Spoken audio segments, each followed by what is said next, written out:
سنتے ہیں اردو میں خصوصی اپڈیٹ۔ بھارت میں RSS نے ہندوؤں کے ذہنوں کو خطرناک حد تک شدت پسند بنا دیا ہے اور وہ بھارت میں صرف ہندوتوا کی بالادستی چاہتے ہیں۔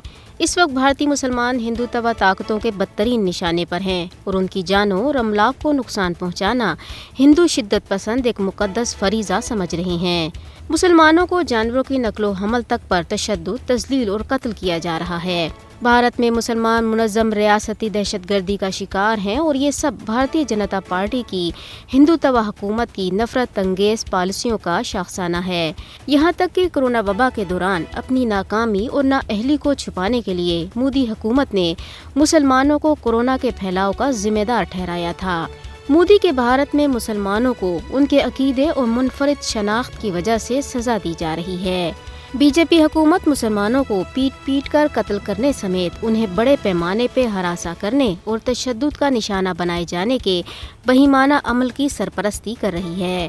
بھارت میں مسلمانوں کو دوسرے درجے کا شہری سمجھا جاتا ہے اور انہیں اس وقت ہندوتوا طاقتوں کے ہاتھوں نازی حکومت کے دوران یہودیوں سے بھی بدتر سلوک کا سامنا ہے۔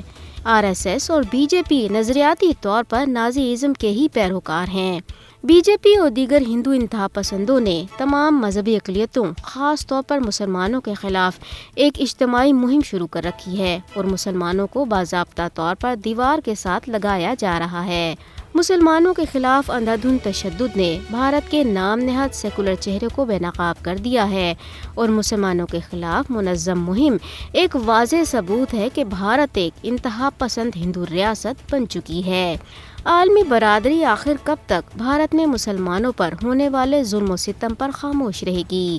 مسلمانوں کو ہندو فاشزم سے نجات دلانے کے لیے دنیا کو آگے آنا چاہیے۔